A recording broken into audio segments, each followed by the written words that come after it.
Le grand JT de l'éducation vous est présenté par Microsoft.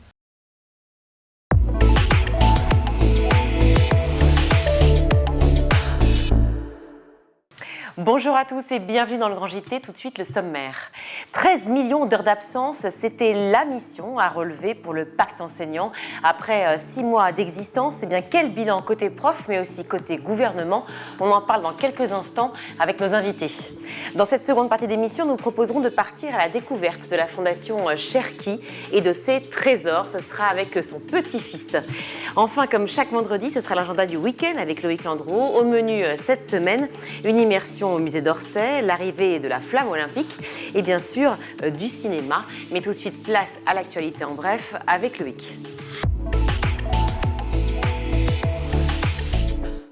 Bonjour Loïc. Bonsoir Virginie, bonsoir à tous. Première semaine de consultation autour de la violence des mineurs. Gabriel Attal poursuit ses entretiens avec les différents partis politiques.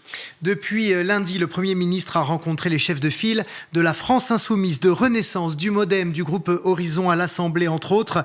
Objectif, trouver des réponses pour juguler la violence des mineurs qui est en nette augmentation depuis plusieurs mois, notamment à l'école. Ces concertations doivent faire l'objet d'un point d'étape dans 4 semaines et d'une conclusion d'ici 2 mois. Pourtant, les syndicats d'enseignants, mais aussi les syndicats de magistrats ne sont pas convaincus par cette démarche. Ils demandent à être également reçus et entendus, arguant qu'ils sont évidemment au plus près de la réalité du terrain. Et sur ce sujet, justement, une lycéenne a été victime hier à Toulouse d'une agression au couteau par un de ses camarades. Le procureur de la République a évoqué une histoire d'amour qui aurait mal tourné. L'agresseur était également connu pour des problèmes psychiatriques. Il aurait même dit aux enquêteurs qu'il entendait des voix. Au moment de l'attaque, il a été rapidement maîtrisé par les enseignants de PS qui étaient sur place, par des élèves également. Heureusement, la blessure de la jeune fille est superficielle. Je vous propose d'écouter Didier Georges. Il est élu national au SNPDEN-UNSA et proviseur d'un lycée professionnel à Paris. Et pour lui, cette affaire est une nouvelle illustration du manque de moyens pour accompagner ce type de profil.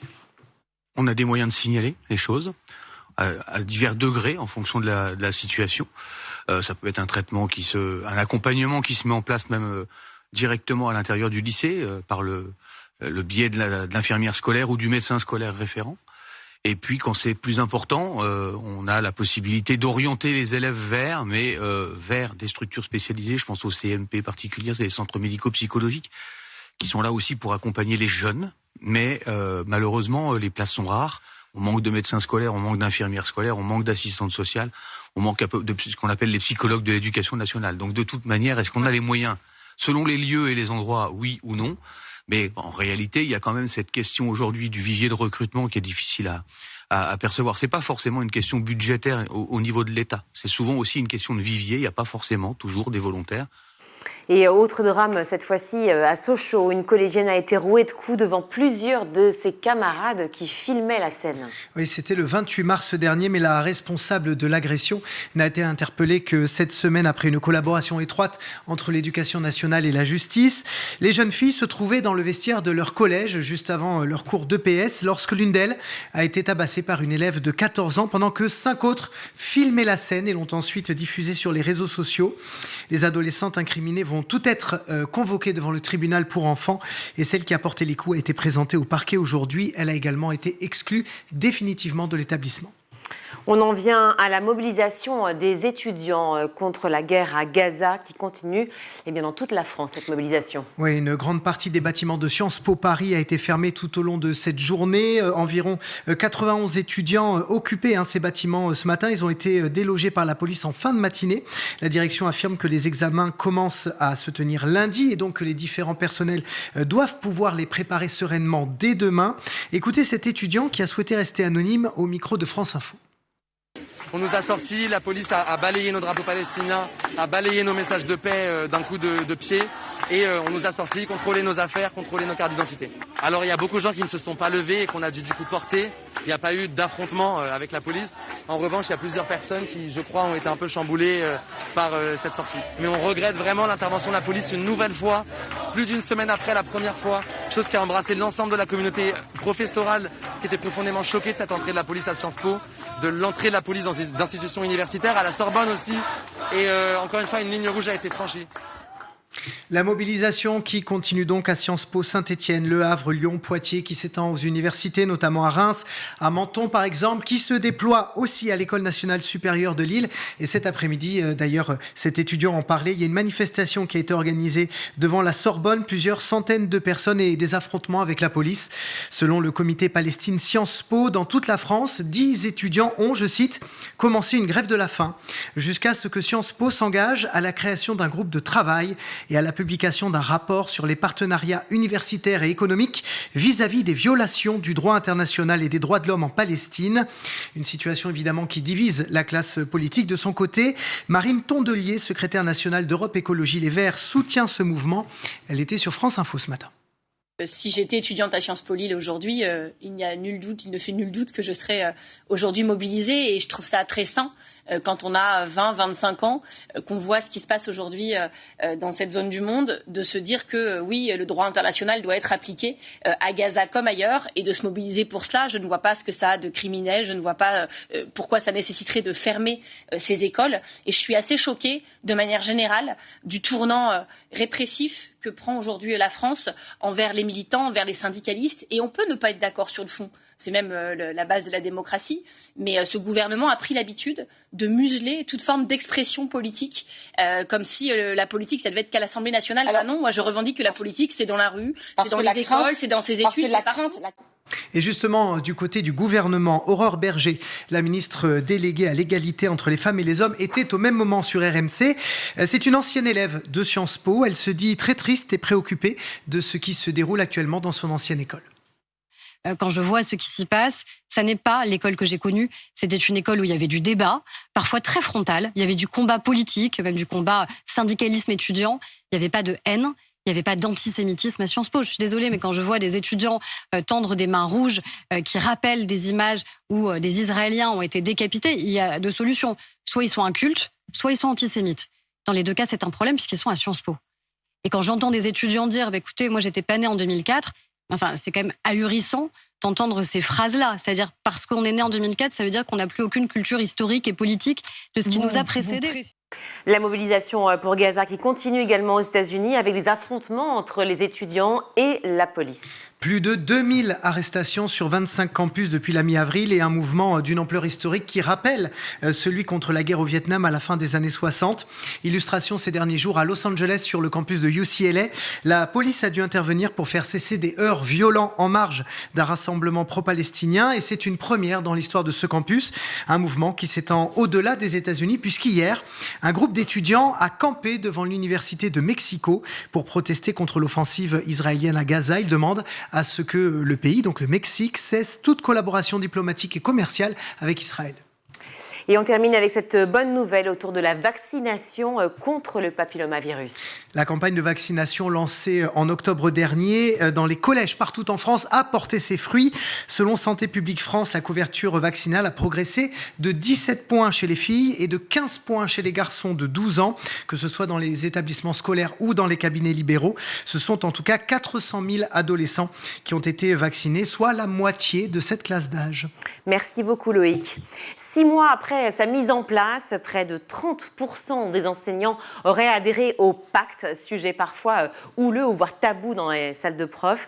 Alors le ministère se félicite, mais bien sûr les coupes budgétaires sont toujours d'actualité. Alors quel bilan pour le fameux pacte enseignant? On en parle tout de suite avec nos invités.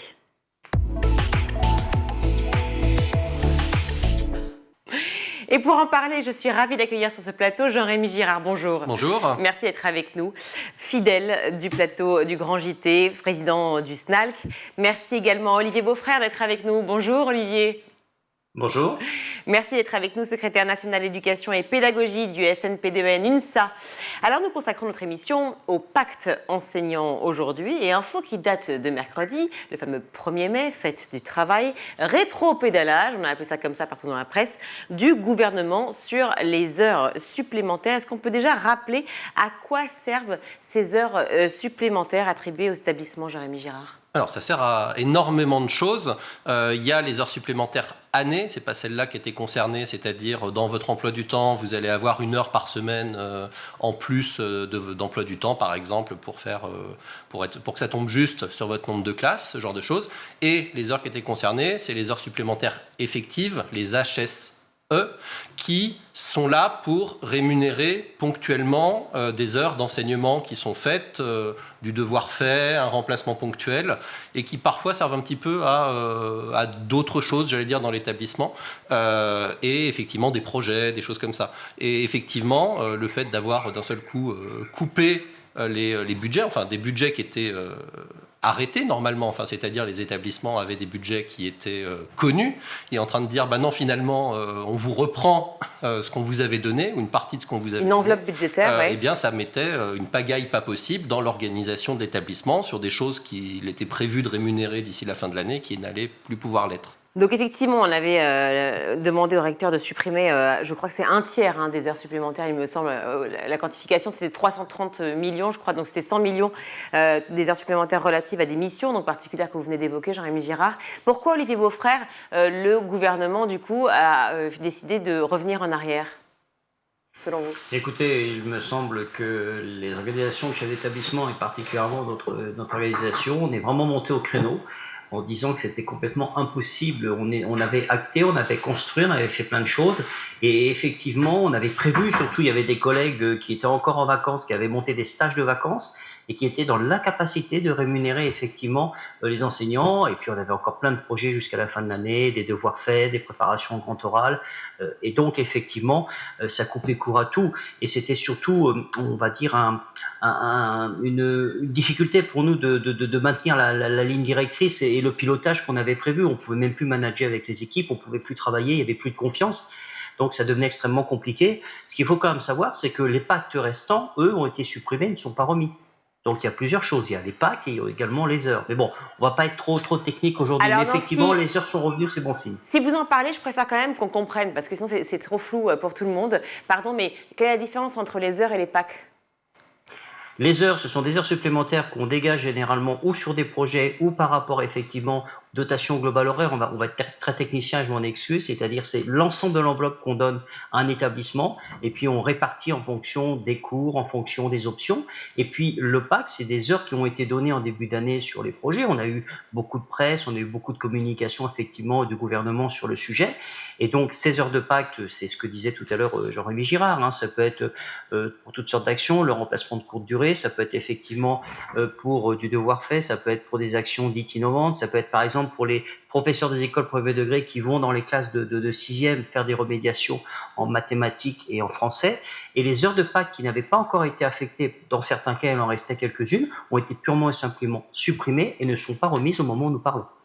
Mais alors, attendez, il y a une grogne qui était là, qui était vraiment latente sur le pacte enseignant. Est-ce que c'est pas aussi le fait de rétropédaler, justement, c'était pas aussi pour combler un peu et pour pouvoir pallier cette grogne générale ? Ah non, pas du tout. C'était pas du tout ça l'objectif. Je crois qu'on a tous compris quand même qu'il fallait trouver 700 millions d'euros dans le budget de l'éducation nationale. Le gouvernement s'en est pas caché. Hein. Il l'a très clairement signifié. Les organisations syndicales représentatives, dont le SNALC, demandent d'ailleurs d'être tenues au courant on va les prendre où exactement, le ministère demeure extrêmement flou. Il nous semble que là c'était une première tentative pour commencer à faire des économies. Elle n'a finalement effectivement pas eu lieu du fait de ce rétropédalage probablement de Bercy en fait, qui a vu toute la pagaille que ça créait et qui a donné un contre-ordre à l'ordre qu'il avait donné. Néanmoins, il faut toujours trouver 700 millions d'euros, donc on est évidemment extrêmement inquiet sur les conditions de la rentrée 2024, parce que ces 700 millions d'euros, il va bien falloir les trouver quelque part. Oui, effectivement, et on va en parler justement. Juste, la Cour des comptes publie un rapport d'exécution budgétaire mi-avril disant qu'effectivement, le budget affecté aux heures supplémentaires l'année dernière était en hausse de 6,9 millions sur un an. Donc en fait, ça veut dire quoi ? Ça veut dire qu'en fait, il y a eu une augmentation à un moment. Ils ont trop augmenté pour pouvoir redistribuer après, pour pouvoir enlever, puis retirer, puis remettre ? Je ne comprends pas. Non, c'est-à-dire qu'en fait, on a de plus en plus de choses sont rémunérées dans des systèmes soit d'heures supplémentaires, soit d'indemnités, soit de pactes, c'est-à-dire les systèmes pour payer pour le travailler plus pour gagner plus, pour faire la formule qu'on connaît, c'est-à-dire ce qui est hors de nos heures de cours réglementaires. Et effectivement, il y a des dispositifs complets, comme le dispositif devoir fait, dont a parlé mon collègue au collège, qui est un dispositif qui est maintenant obligatoire pour les élèves de 6e. Donc ça veut dire mais ça, c'est payé que en heures sup ou en pacte. Voilà, donc on comprenne bien pour ceux qui nous suivent et pour moi aussi d'ailleurs. On est d'accord que devoir fait, par exemple, en l'occurrence, et j'ai noté aussi d'autres, voilà, il y a Fluence, par exemple, la lecture fluide, ou aussi les clubs, d'accord. Ça c'est relatif aux heures supplémentaires. Ça n'a rien à voir avec le pacte enseignant. Si, en fait, c'est ça qui est absolument compliqué. Attendez, expliquez-moi bien. Il y a certaines missions qui sont payées en heures supplémentaires, certaines missions qui j'allais dire, correspondent à des indemnités pacte, et certaines missions qui peuvent être payées par l'un ou par l'autre. Devoir fait, vous pouvez prendre un pacte, c'est-à-dire en fait un forfait de 18 heures. Ce qu'ils appellent la brique. Voilà, c'est la brique, c'est la fameuse brique Ok. de pacte. Donc c'est 18 heures de devoir fait, mais vous pouvez aussi faire devoir fait en heures supplémentaires effectives, les HSE, heure par heure. C'est-à-dire, vous avez fait 7 heures, vous vous faites payer 7 heures. Donc en fait, il y a des systèmes. Nous, on imagine bien qu'à terme, ils vont y avoir un petit choc de simplification de ce point de vue-là. Il y a des systèmes qui peuvent être payés par l'un ou par l'autre. D'accord. Alors, Olivier Beaufrère, ça veut dire quoi? Ça veut dire que, est-ce qu'il y a un palier? Est-ce que c'est-à-dire que quand on est enseignant, jusqu'à combien on peut espérer d'augmentation, soit par les heures sup, soit par le pacte, par an? Alors, sur le pacte, alors ça va dépendre. Sur le pacte, on est sur 3 pactes possibles pour le premier degré et le second degré. Et sur les lycées professionnels, on peut aller encore au-dessus. Et puis au niveau des heures supplémentaires, je crois de mémoire que c'est 1/3 des heures apportées, donc des heures d'enseignement. Donc ça fait déjà un nombre d'heures assez important. La difficulté aujourd'hui, c'est qu'effectivement, et Jean-Michel Gérard le disait particulièrement bien, c'est vrai qu'on peut très bien rémunérer une partie d'une manière, une partie d'une autre. Et effectivement, il y a un vrai manque de clarté. Et c'est surtout que là, le fait qu'on est brutalement interrompu a aussi cassé quand même la confiance dans les établissements. C'est-à-dire que est-ce qu'on continue à s'engager? Est-ce qu'on continue à faire des missions? Est-ce que l'année prochaine, on aura effectivement ces moyens? On nous annonce des économies, et bien un moment, il va falloir les faire. Donc, est-ce qu'on va pas être finalement impacté d'une manière ou d'une autre? Il faut quand même savoir que pour préparer la rentrée prochaine, on n'a aucune visibilité sur nos pactes. Pour l'instant, on a juste ce qu'on appelle nos dotations globales horaires, c'est-à-dire l'enveloppe qu'on donne pour que l'établissement fonctionne normalement. Mais sur le reste, on n'a pratiquement rien d'autre. Et puis c'est aussi, on n'a pas les indemnités, on n'a pas les pactes, et donc les heures sup, on se dit qu'elles vont certainement réduire. c'est un dialogue vertical aussi, c'est-à-dire qu'en fait, du jour au lendemain, vous apprenez que tout d'un coup, eh bien, il y a un budget qui est coupé sans autre information, puis tout d'un coup, il revient le 1er mai. Et il n'est même pas si vertical que ça, puisque nous, le ministère nous en a même pas informé. On l'a découvert Par la presse par les messages qui étaient envoyés par les académies aux chefs d'établissement. C'est-à-dire qu'au niveau national, le ministère de l'Éducation nationale n'a même pas informé les organisations représentatives. Comment c'est possible, ça, Olivier Beaufrère? Mais écoutez, tout est possible. Mais pour nous, c'est d'une violence extrême. Voilà, c'est quand même ce qu'il faut mettre en avant. Nous avons effectivement largement communiqué sur ce sujet et on communique pratiquement dans toutes les académies, dans tous les départements au niveau national. Là, aujourd'hui, la confiance est certainement rompue. C'est quand même particulièrement inquiétant. On parle beaucoup de choc actuellement. Alors, il y a des formules choc dans tous les sens. Je pense qu'effectivement, aujourd'hui, c'est un véritable choc pour les chefs d'établissement. N'oublions pas que c'est pas que les chefs d'établissement qui sont impactés, ces établissements, c'est les communautés éducatives, c'est le fonctionnement d'ensemble, comment on va travailler l'année prochaine, comment on va pouvoir continuer finalement à aider, à accompagner nos élèves, à les faire réussir quand il le faut, à compenser les besoins dont ils ont vraiment besoin à d'autres moments. Et là, vraiment, la confiance est touchée et entamée, et ça va être très difficile de la construire. Je sens bien votre lassitude et votre manque de confiance évident. Vous aviez une grève, je crois, qui était prévue ce jeudi, donc nous sommes vendredi. Est-ce que ça veut dire qu'il y a quand même cette situation qui est là, qui est latente et qui peut peut-être aussi amener à une grève prochaine, ces prochains jours? Olivier Beaufrère? Vous voulez parler pour les chefs d'établissement ou pour l'éducation nationale? En général? Pour les chefs d'établissement, c'est extrêmement rare que nous fassions grève, il faut le savoir. Mais effectivement, la confiance étant rompue, on peut se dire que là, je pense qu'on n'a jamais connu de telles relations avec notre ministère. Et c'est quand même quelque chose qui nous interpelle véritablement. nous inquiètent bien sûr et puis qui touchent la profession. Mais il n'y a pas que les chefs d'établissement. Moi, je parle très régulièrement avec mes équipes et on se dit que vraiment là, on a vraiment vécu quelque chose d'exceptionnel, mais pas dans le sens positif. Oui, toute la communauté enseignante, et je l'entends évidemment. Jean-Rémy Girard, est-ce que vous pensez que c'est latent? Parce que là, il y a la colère et surtout la fatigue, la lassitude. Alors, la lassitude était déjà là avant, ça fait un moment qu'elle est installée. Et on en parle tous les jours ensemble. Les enquêtes bien-être du ministère de l'Éducation nationale, c'était la deuxième année qu'on la faisait, enfin on voit bien que c'est une catastrophe absolue. Mais là, ce qui est, j'allais presque dire, encore plus inquiétant, c'est qu'il n'y a même plus de cohérence politique. C'est-à-dire que d'un côté, on est là en train de nous dire faut travailler plus pour gagner plus, faut prendre des pactes, laissant d'ailleurs à penser qu'on ne travaillerait pas assez, soit dit en passant. Voilà, si vous voulez avoir une augmentation de salaire, l'inflation, tout ça, enfin voilà, ça touche évidemment les personnels de l'éducation nationale, eh bien, on ne va pas vous en donner, il faut que vous preniez du pacte, il faut que vous fassiez des heures sup. Ce qui n'est donc pas une augmentation. Ce qui n'est donc pas une augmentation, c'est une augmentation du temps de travail. C'est juste que vous allez travailler plus de temps. De travail, pas forcément extrêmement bien payé d'ailleurs. Et de l'autre côté, là, ce qui vient de se passer, c'est envoyer le message, mais vous savez, à n'importe quel moment, ça peut s'arrêter, on peut vous le reprendre. Cet argent même sur lequel vous comptez, sur lequel vous vous investissez, sur lequel vous vous fatiguez, dont parfois vous avez besoin. On a des collègues qui ne prennent pas des pactes par plaisir ou ils ne font pas des heures sup par plaisir. Personne ne fait ça par plaisir. C'est parce qu'à un moment, il faut effectivement assurer le loyer, les dépenses, les enfants, etc.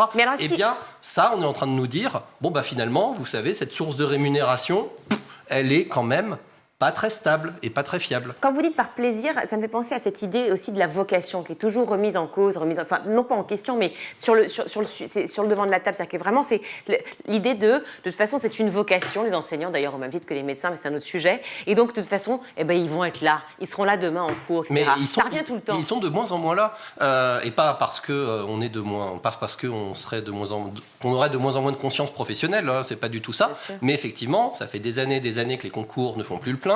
Ça fait des années et des années que les rectorats cherchent de plus en plus tôt des contractuels, des personnes sans concours pour être sûrs d'avoir suffisamment de gens à la rentrée pendant l'année scolaire, et on n'y arrive pas. Les remplacements de longue durée ne sont pas assurés à 100%.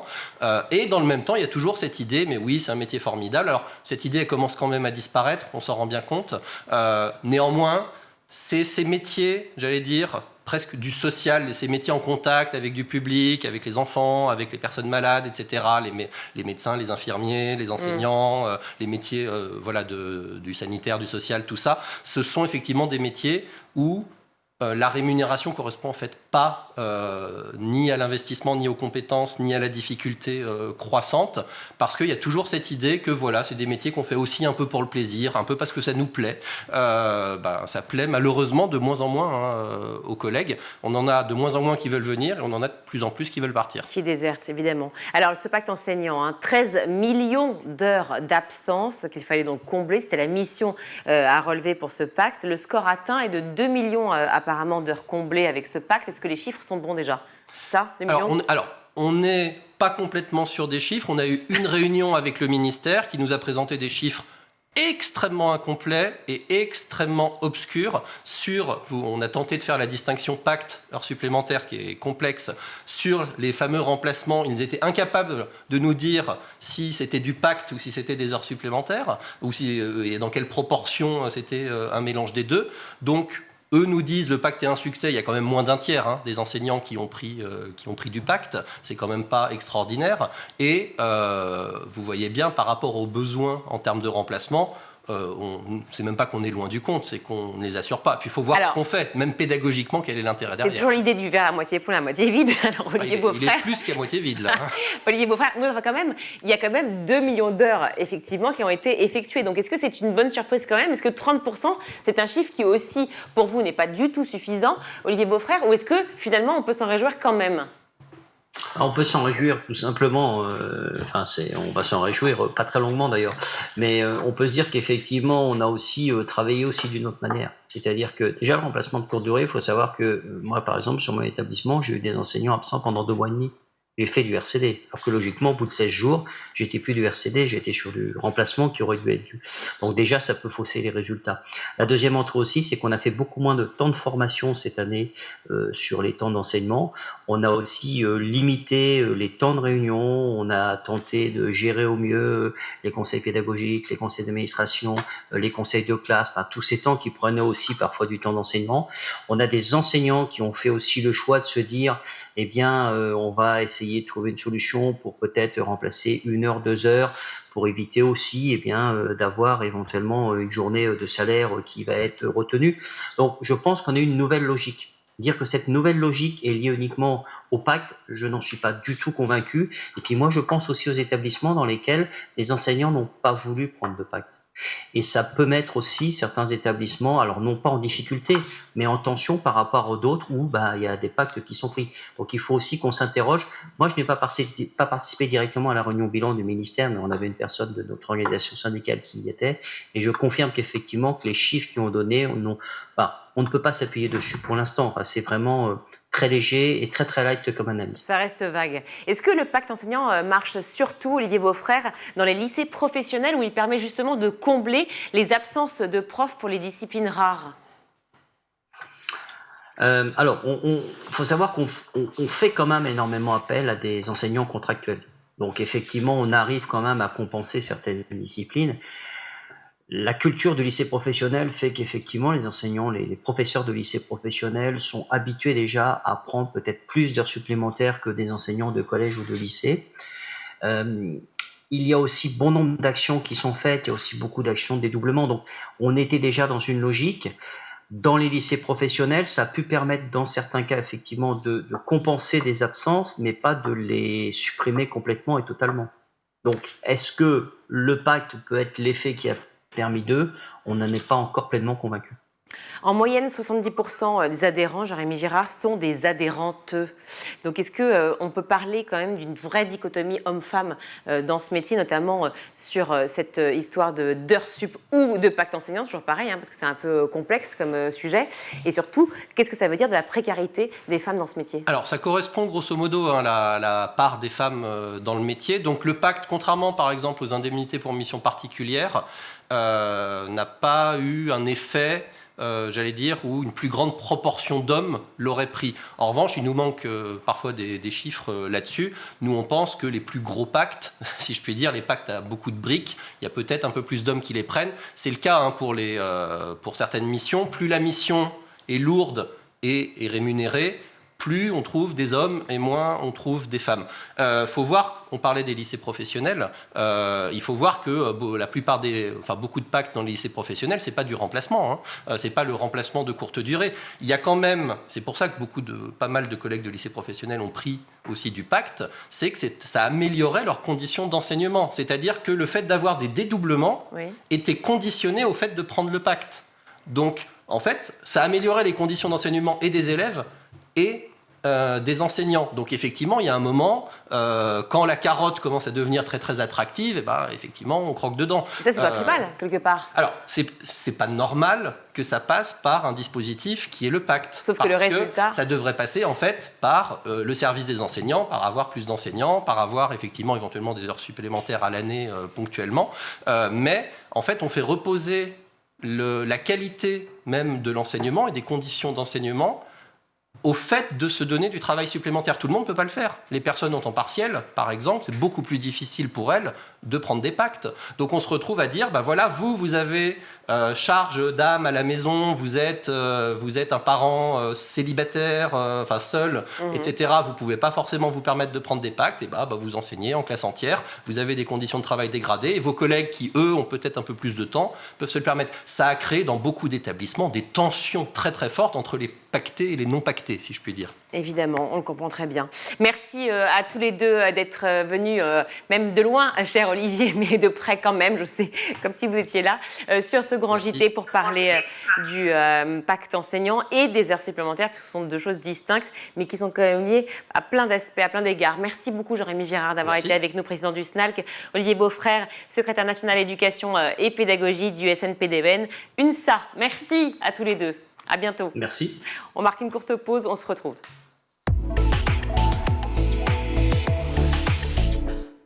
De retour dans le Grand JT, je suis ravie d'accueillir Mathias Chétrit. Bonjour. Bonjour. Merci d'être avec nous. Vous êtes directeur des opérations à la Fondation Cherki. On peut peut-être commencer par redire qui était Jean Cherki. Alors c'est mon grand-père tout simplement, donc c'est une histoire familiale avant tout. Puis il était en France à l'époque initiateur du médicament générique, donc rien à voir avec le monde de l'art, hein. Il était scientifique. Oui, il a développé beaucoup de choses à l'époque. Un énorme progrès, évidemment, dans les Il sciences. a fait des choses pour la France, notamment en développant les génériques. Ben Il oui. y avait des usines au nord de Paris qu'on a aujourd'hui récupérées, transformé ça en musée. Alors comment ça s'est passé justement le chemin entre la médecine, si je puis dire, en tout cas les laboratoires, et les arts? Alors, il y a des liens entre ces deux univers, certainement, par rapport surtout à l'esprit dans lequel on est, ce qu'on appelle l'art lumino-cinétique. Donc, cinétique, c'est le mouvement. Il y a beaucoup d'œuvres, beaucoup de sculptures qui bougent, tout ça depuis les années 50 jusqu'à aujourd'hui. Effectivement, dans certaines installations, avec des illusions d'optique, des jeux de profondeur, etc., on retrouve ce que pouvait à l'époque voir mon grand-père dans son microscope, les cellules, etc. Enfin, ça fait penser un petit peu à un côté scientifique avec le type d'art dans lequel on est positionné. Mais est-ce que vous, enfant, par exemple, votre seule obsession, c'est d'aller voir justement dans le microscope? Est-ce qu'il s'amusait à vous faire voir des choses spécifiques? Alors moi, enfant, je l'ai connu déjà collectionneur. Il a vendu déjà à ses laboratoires dans les années 90, donc je venais à peine de naître. Et j'ai toujours connu mon grand-père en tant que collectionneur. Et j'ai développé avec lui énormément de choses autour de sa collection. On a créé une fondation. Et donc, passif, on va dire, industriel scientifique du docteur Jean Cherki, de mon grand-père, je n'ai pas connu. On m'a raconté beaucoup de choses, lui-même, mes parents, mais voilà. D'accord, collectionneur d'art surtout. Effectivement, tout l'aspect laboratoire et pharmacologie, un peu moins, du coup. Un peu moins, effectivement. Alors, ce qui est étonnant, c'est qu'on a gardé justement les bâtiments, ce que je disais. Ouais. Il reste des éléments d'époque. Donc, j'imagine ce qui a pu se passer. Certains éléments du passé industriel du bâtiment, on a voulu garder dans le jus pour présenter ça au public et raconter notre histoire, tout simplement. Voilà, racontez vos histoires, effectivement, à travers l'art immersif. Car en fait, c'est ce que vous vouliez pour les visiteurs, c'est proposer une véritable balade, déambulation à travers les œuvres. Tout à fait, c'est exactement ça. C'est une expérience immersive, c'est un voyage qu'on propose. Quand on arrive dans cette rue, dans ce bâtiment, on ne s'imagine pas qu'il va se passer autant de choses. Beaucoup de salles, beaucoup d'installations, et donc des œuvres d'époque, des années déjà 50, 60. Les artistes avaient imaginé, les artistes avant-gardistes avaient compris qu'on pouvait jouer avec le mouvement à travers différents matériaux. Beaucoup d'artistes sud-américains, mais on s'est intéressé effectivement à des artistes du monde entier, et on a fait évoluer la collection avec donc des œuvres historiques et des œuvres contemporaines. Alors, vous parlez de l'art cinétique et optique, enfin, vous avez dit visuel, non, je ne sais plus. Vous avez fait le mot exact. Est-ce qu'on peut le définir différemment ou autrement, de manière à ce que ce soit plus perceptible pour celui qui va vous rejoindre, en tout cas venir à la Fondation Cherki? Complètement. Alors, la lumino-cinétique, c'est tout ce qui touche à la lumière et au mouvement. On apprend déjà au lycée l'énergie cinétique, le mouvement. Dans l'art, c'est la même chose, c'est les œuvres avec un certain mouvement. Et la définition clairement de l'art cinétique, on peut résumer en une phrase, c'est le déplacement du spectateur qui va participer en quelque sorte, qui va jouer avec les œuvres, les installations. Et donc, c'est le mouvement du spectateur, mais également le mouvement de l'œuvre qui va générer un phénomène visuel assez étonnant, assez ludique, assez interactif et immersif, comme vous disiez justement. Oui, alors effectivement, c'est très connu pour les enfants. Souvent, il y a les musées de l'illusion où on cherche effectivement tout ce qui est lié à la fausse magie ou à la magie, voilà, on pense ça comme on veut, ou en tout cas, effectivement, cette idée d'illusion. Là, on est vraiment dans l'art à proprement dit. Exactement. Vraiment dans l'art visuel et dans l'art optique, ce qui est vraiment totalement différent comme approche. C'est une approche différente puisqu'on va représenter des artistes mondialement connus et reconnus par différentes galeries qui sont... On peut peut-être les citer d'ailleurs, ces artistes-là. Bien sûr. En tête. Oui, alors Raphaël Soto, par exemple, un Ouais. Vénézuélien qui est à l'origine dans l'art cinétique. Cruz Diez, Vasarely, qui a travaillé en France, on retrouve la Fondation dans le Sud. Beaucoup de ces artistes qui ont travaillé les effets d'optique, le côté interactif, de jouer entre l'œuvre et le visiteur. Et ça, c'est assez passionnant. Hein. Et alors pour les enfants spécifiquement, qu'est-ce que vous avez créé comme programme autour de cette fondation et de ces collections que vous proposez? Alors pour les enfants, déjà on reçoit de plus en plus d'écoles, donc ça c'est génial. On a une 30-40 écoles par mois qui viennent nous voir. On est sur le programme Adage avec le Pass Culture notamment, donc pas les parents, les enfants n'ont pas à financer la sortie, c'est directement le ministère. Et la chance qu'on a, c'est d'avoir créé des nouvelles salles, 2 salles, pour pouvoir accueillir une trentaine d'enfants, où là, ils vont s'installer en tant qu'artistes. Donc ils font une visite en tant que visiteurs, et après ils deviennent eux-mêmes des artistes. Et ce qui est passionnant et génial, c'est de voir l'imagination de ces enfants, comment est-ce qu'ils vont interpréter ce qu'ils ont vu une demi-heure avant, ou une heure avant l'installation dans les ateliers, comment ils vont créer des œuvres à partir de leur imagination, pourtant qui est qui viennent de l'instant de découvrir, donc des œuvres qui leur font réfléchir et ils se mettent après sur une toile, sur différents matériaux qu'on leur fournit pour créer eux-mêmes, devenir des artistes designers très talentueux, certains. Et ils sont accompagnés pour cela ? Alors, ils sont accompagnés, effectivement. On a une équipe qui les gère. Alors, le week-end, dans le format qui n'est pas le format scolaire, on a effectivement les parents qui peuvent rester, histoire de passer un moment en famille sympa.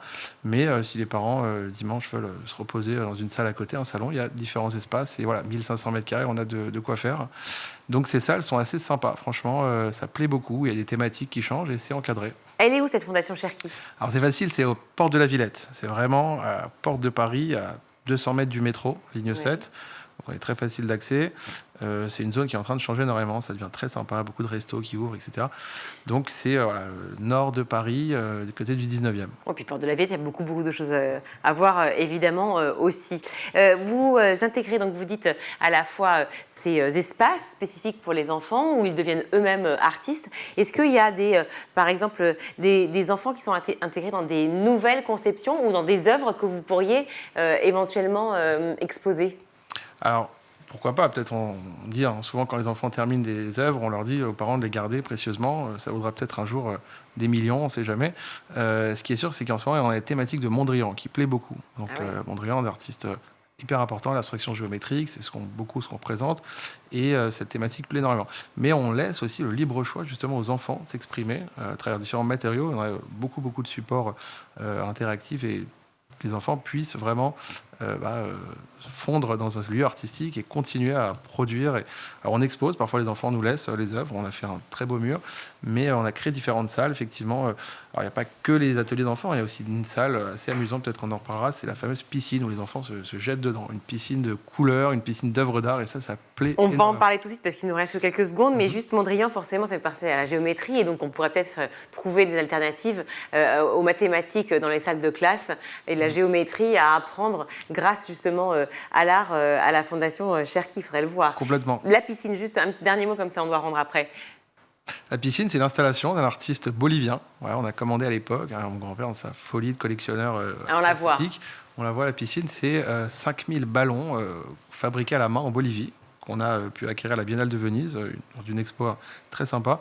Et donc, on a créé une salle, une installation. Alors là, on laisse les enfants, les adultes se sauter, plonger dans cette œuvre, se noyer comme ça autour des plein de couleurs, et ça plaît énormément. Donc les enfants arrivent après aux ateliers, on va dire, assez épuisés, et le soir, ils dorment bien. Mais il y a un lien avec l'art visuel dans le ballon ? Alors oui, puisque côté tissu traditionnel bolivien, il y a quelque chose, une explosion de couleurs. C'est l'Amérique latine, c'est un positionnement qu'on a pris, donc on est énormément intéressé à ce continent. Après, est-ce qu'il y a de la cinétique, de la lumière ? Pas vraiment, mais disons qu'il y a un côté immersif. On peut rentrer dans. Il y a ombre et lumière, en tout cas. Voilà. Merci beaucoup, Mathias Stritt, d'avoir d'être venu sur ce plateau du Grand JT. Je rappelle que vous êtes le directeur des opérations à la fondation Cherki, qui se trouve donc porte de la Villette à Paris.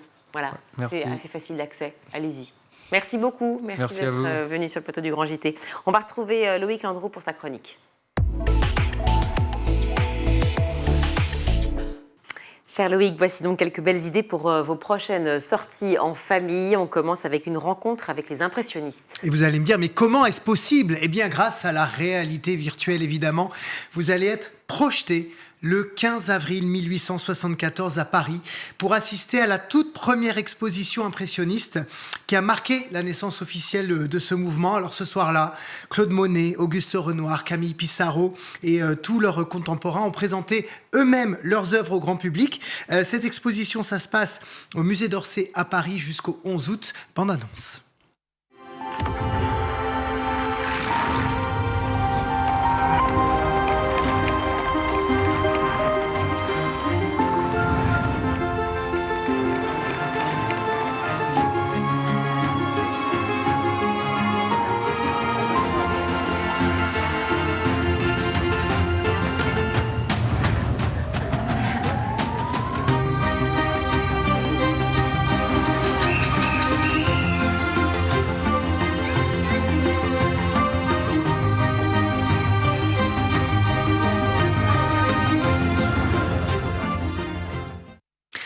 Voilà de quelle manière on peut rendre l'histoire vivante, surtout pour nos ados qui parfois ont bien du mal à s'intéresser à la peinture. Vous allez donc pouvoir, grâce à ce casque de réalité virtuelle, déambuler dans l'atelier de Nadar, qui est un des lieux artistiques les plus célèbres du 19e siècle, pour découvrir 165 tableaux impressionnistes. Et puis vous serez ensuite transporté dans différents endroits qui ont inspiré ces peintres.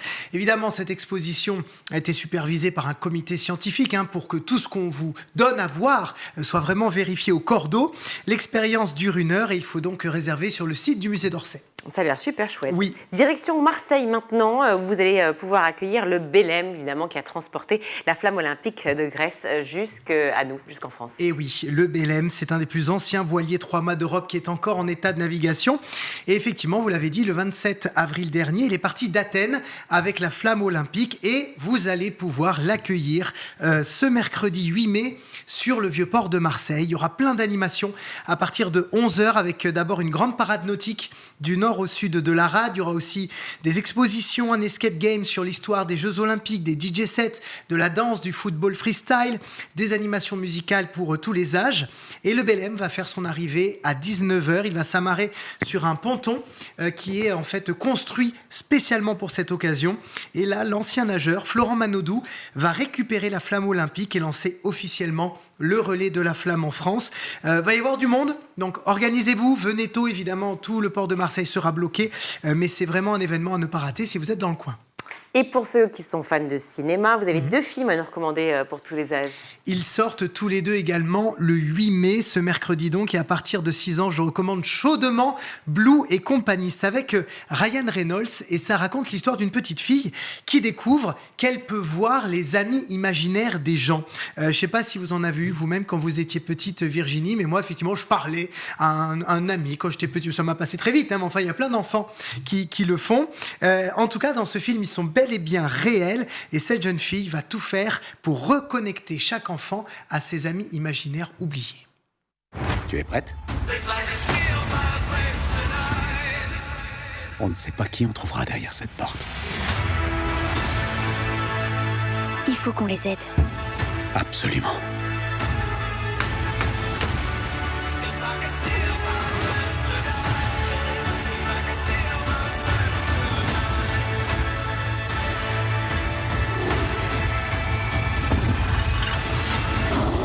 Pour la énième fois, enfile un pantalon, c'est gênant pour tout le monde.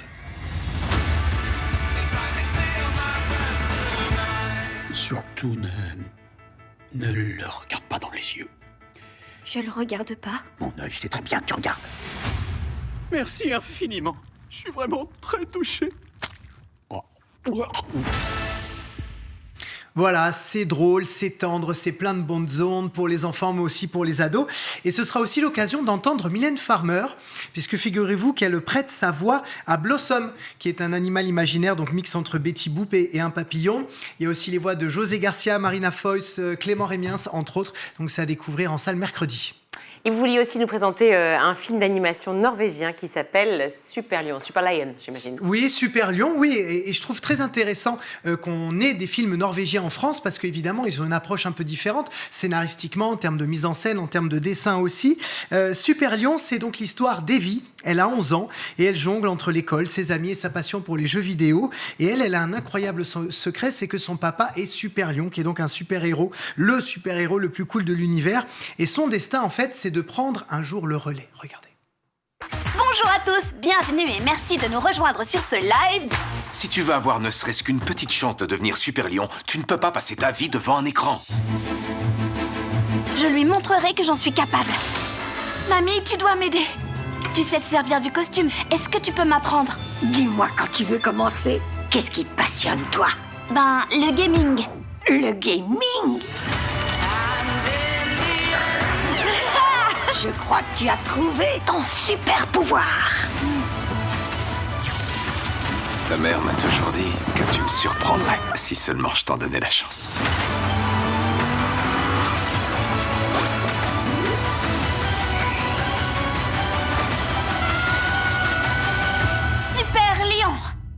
C'est à partir de 3 ans et c'est une véritable ode à la réalisation de ses rêves les plus fous, puisque cette petite fille qui est donc une geek, une gameuse, veut devenir une super-héroïne, sauf que sur le papier, elle n'a pas toutes les qualités. Et bien justement, elle va trouver son chemin, sa façon d'aider le monde avec ses propres qualités. Preuve qu'on a tous notre place, peu importe ce que l'on est. Voilà, et c'est en salle également ce mercredi. Ça vous fait du bien, ça. Oui, beaucoup. Merci beaucoup, Loïc. Tout de suite, on va retrouver Malika Ménard dans Souvenir d'écolier. Cette semaine, son invitée est la chanteuse Josiane. On va maintenant attaquer la dernière partie de l'émission, celle qui est vraiment centrée sur l'éducation. Bon, toi, forcément, tu n'as pas connu l'école française. Mais est-ce qu'au Canada, on a un avis sur l'école française? Je pense que nous, notre perception des écoles françaises, c'est que peut-être que vous avez plus de cours, genre on en discutait tantôt, vous avez des cours de philo, vous avez des cours d'allemand ou d'espagnol, tout ça. Nous, on n'a rien de ça au Canada, en tout cas par chez nous.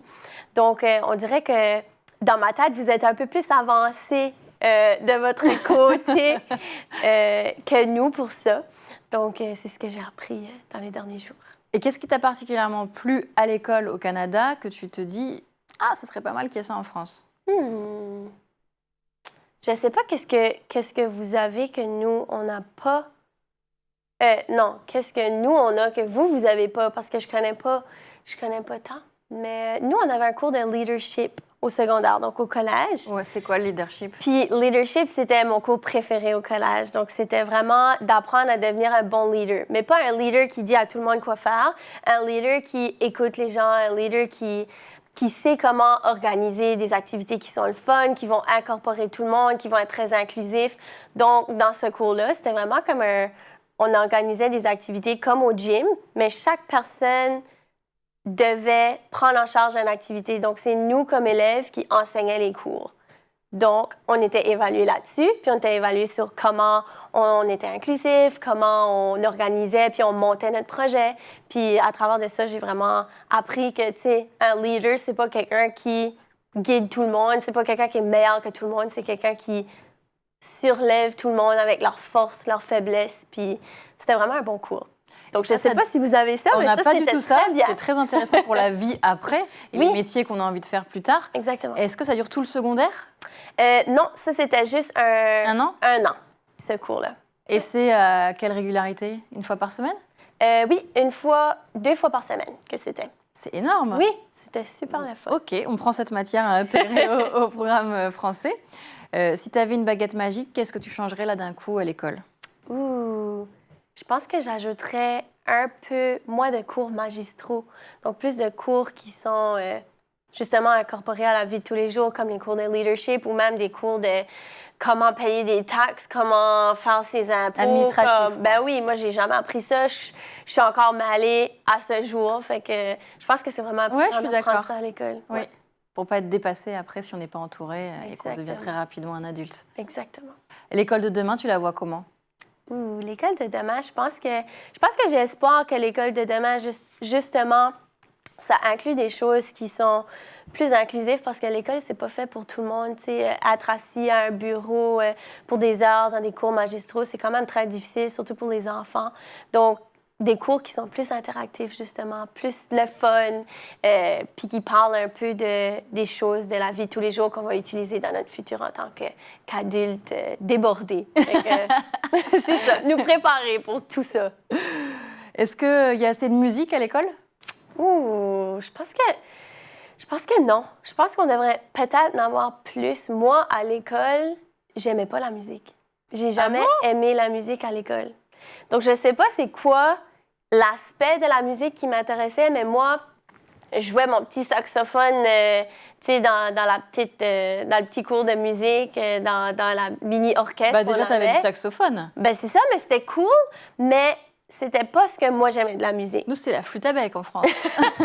Ça, c'est bien aussi. Mais oui, nous, on avait saxophone, flûte traversière, clarinette. On avait le choix dans tout ça. Mais c'était cool. Mais c'est pas ce que j'aimais de la musique. Donc, peut-être incorporer un aspect plus chant ou plus, tu sais, tout ce qui est production en studio ou des choses comme ça pourrait être cool. De la musique au plus large, quoi. Exact. Mais en tout cas, merci. C'est Merci déjà à fini toi. pour nous d'avoir partagé tous tes souvenirs, tous tes points de vue avec nous. Moi, je vous retrouve la semaine prochaine pour un nouveau numéro de Souvenirs d'écoliers sur School TV. Merci beaucoup Monica. On se retrouve lundi. Tout de suite, c'est le meilleur de School TV avec le ZAP. Les discours sur Parcoursup mettent en avant l'importance de la création d'un projet. Vous le soulignez, ça aussi, il faut faire une lettre de motivation, il faut dire pourquoi j'ai envie de faire ça, souligner qu'on a bien choisi ses options. En plus, avec la réforme du bac, normalement, c'est fait pour, de dire, tiens, j'ai pris option droit, je garde l'exemple, je peux aller en droit. En fait, après, tout le monde s'en fiche, l'algorithme s'en fiche, etc. Enfin, il y a une rupture quand même de terrible entre le discours qui est tenu aux jeunes et aux familles, à savoir, ayez de bonnes notes, construisez votre projet, et une réalité qui s'en fiche. Alors, c'est pas que la réalité s'en fiche, parce que selon les établissements et selon les filières, on peut potentiellement mettre en avant les projets, mais pas toujours, effectivement. Et ça donne lieu, en fait, à très généralement dans la presse, vous avez tous les ans, vous avez le cas de l'étudiant qui a les mis... déçus de Parcoursup, oui. Mais par ailleurs, les recettes de cuisine qu'on a mis dans les lettres de motivation, on arrive quand même à avoir une place à la fac. Recette de la tropézienne il y a quelques années. Exactement. Et ça montre en fait que se jouent dans Parcoursup non seulement des logiques de projet, mais aussi des logiques institutionnelles qui sont cachées aux yeux des usagers. Tout simplement de répartition entre les filières, par exemple, de présence des boursiers, d'impact du rectorat, puisque le rectorat, dans le cadre de Parcoursup, mais aussi dans le master, a un impact. Et ça, c'est nouveau, c'est relativement nouveau, ça n'existait pas il y a 20 ans.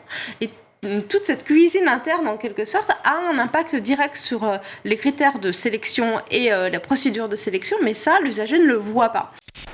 Vous avez fait tous les deux partie de cette commission qui a été mandatée par le président de la République. Le président a reçu les conclusions de cette commission dont vous faites partie, expert. Une commission qui avait pour but d'évaluer l'impact de l'exposition des jeunes aux écrans. Et après plus de 3 mois de travail acharné, vous avez présenté donc au chef de l'État vos conclusions mardi. Avant d'en parler, Grégoire, je voudrais vous faire part de ce qui m'a peut-être le plus surprise, interpellée, étonnée dans ce rapport de 142 pages tout de même, c'est tout simplement son titre « Enfants et écrans à la recherche du temps perdu », un trait d'annonçateur d'une volonté de porter quelque part un discours de vérité, un discours parfois dur, parfois inquiétant aussi sur l'usage que font nos enfants des écrans. Ce temps perdu, Grégoire, et ses conséquences parfois dramatiques de l'usage des écrans chez les jeunes, ça n'avait jamais fait l'objet d'une commission ou d'un travail de groupe d'experts dont vous faites partie tous les deux depuis toutes ces années ? Alors, il y a eu un certain nombre de groupes et d'évaluations qui ont été faites, notamment par le Haut Comité de Santé Publique. Il y avait eu l'ANSES qui s'était aussi posé cette question-là, l'Académie de médecine, l'Académie des sciences. Donc, en fait, on n'est pas du tout le premier groupe.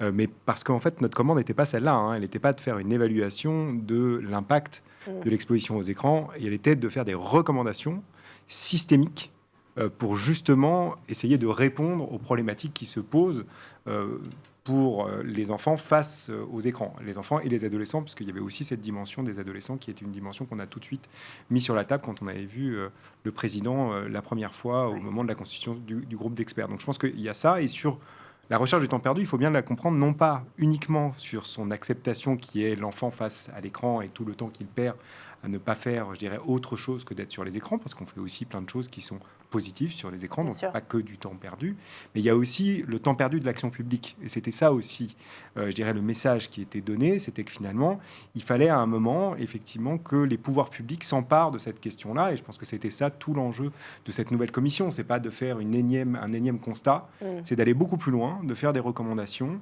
et je crois que effectivement, la communication du président de la République était très claire. Il s'est donné un mois, il a donné un mois à son gouvernement pour mettre en action l'ensemble, ou en tout cas tout ou partie des recommandations que nous avons faites, et on espère que ce sera tout, puisqu'on a bien répété que c'est finalement une approche globale et qu'elle doit, effectivement, on ne doit pas aller piocher quelques mesurettes à travers les 29 recommandations que nous avons faites.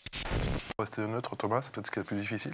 Rester neutre, je considère que la neutralité, ça n'existe pas. Et moi, j'ai une approche de chercheur, parce qu'en fait, on est formé par la recherche pour la recherche. Notre seule note, c'est notre mémoire. Donc, nos profs nous disent toujours... dans la recherche, vous avez un point de vue.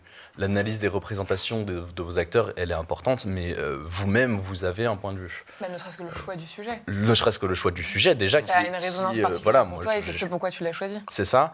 Et puis même par rapport à son objet. Moi, cette année, je travaille sur les questions de police, par exemple.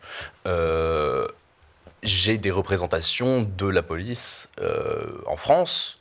Je ne suis pas américain, je n'ai jamais vécu plus d'un mois là-bas.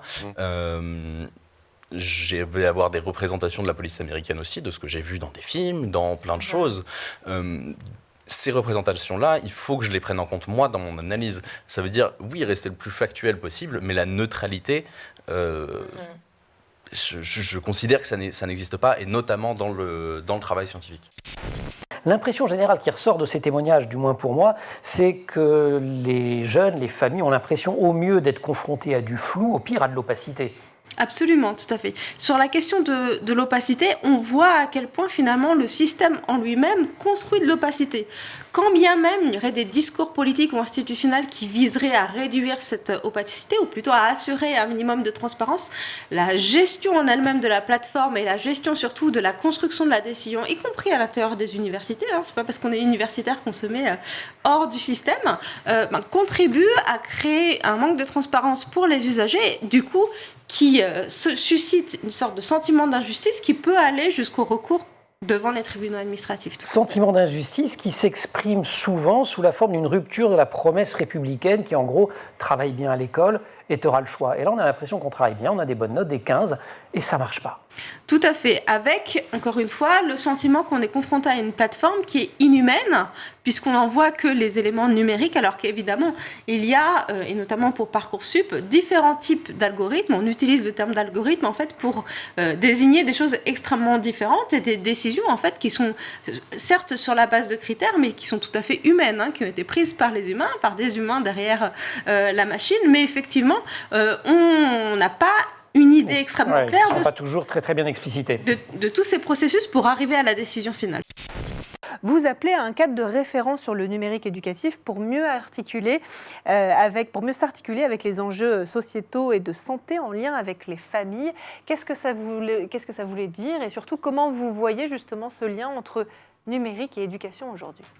En fait, si on a mis des jalons d'âge, donc on l'a dit dans la première partie, c'est pour des enjeux de santé, mais pour aussi dire que en fait, l'entrée dans le numérique, elle doit se faire progressivement, adaptée au développement de l'enfant, au développement de son cerveau aussi, et Grégoire pourra peut-être détailler ça davantage, et effectivement, ça s'accompagne forcément d'une éducation numérique. Donc ce qu'on pousse, c'est effectivement que cette éducation, elle soit systématisée. Ça ne l'est pas du tout aujourd'hui.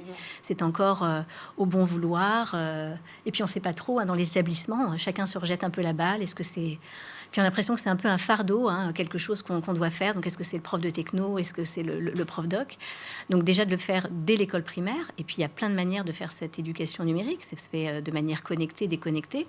Mais surtout, avoir conscience que cette éducation numérique seule, elle n'a pas de sens aujourd'hui si elle ne se fait pas en complément d'une compréhension de comment on fonctionne, parce que ça va être clé pour comprendre aussi ce qui va nous être donné à voir dans ces espaces numériques, mais aussi de travailler des compétences psychosociales et toutes les compétences, j'ai envie de dire, du vivre ensemble, parce que c'est ça qui va permettre d'apprendre à avoir ce regard critique, cet esprit critique par rapport au contenu, puis savoir aussi agir, réagir face aux situations auxquelles on est confronté. Donc c'est vraiment ça qu'on défend énormément dans ce rapport. La mission est délicate pour le professeur, ou encore une fois, comme vous l'avez dit, quand on reprend factuellement et qu'on explique effectivement tous les tenants, les aboutissants sur le plan économique, géographique, culturel aussi, on arrive à instaurer le...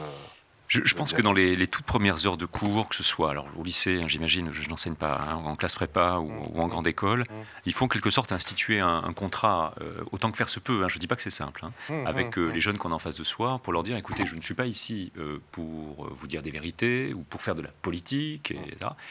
On va essayer ensemble de comprendre des choses. Le monde est complexe, les opinions sont multiples, bien sûr, et on a tous une opinion personnelle. Si vous voulez, c'est un petit peu comme dans l'école laïque, on peut être croyant, pas croyant quand on est prof, mais on n'est pas là pour faire de la propagande pour ou contre. C'est aussi un moyen de reposer des bases générales.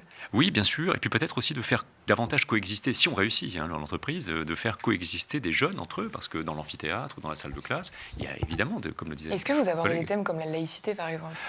Alors bon, ça c'est pas... C'est plus au lycée. C'est plus au lycée, c'est plutôt en éducation morale et civique, en EMC.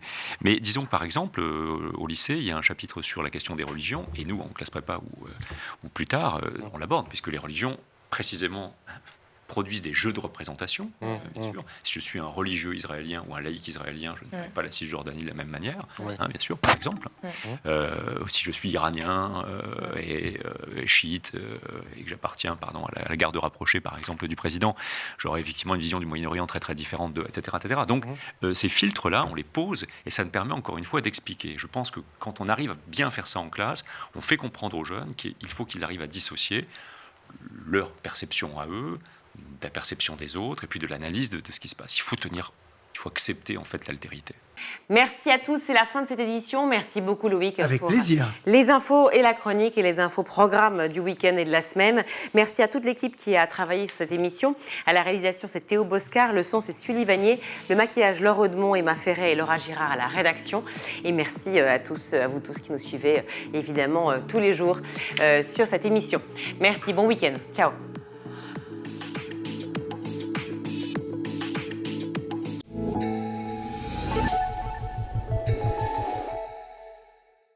Vous avez regardé le Grand JT de l'éducation avec Microsoft.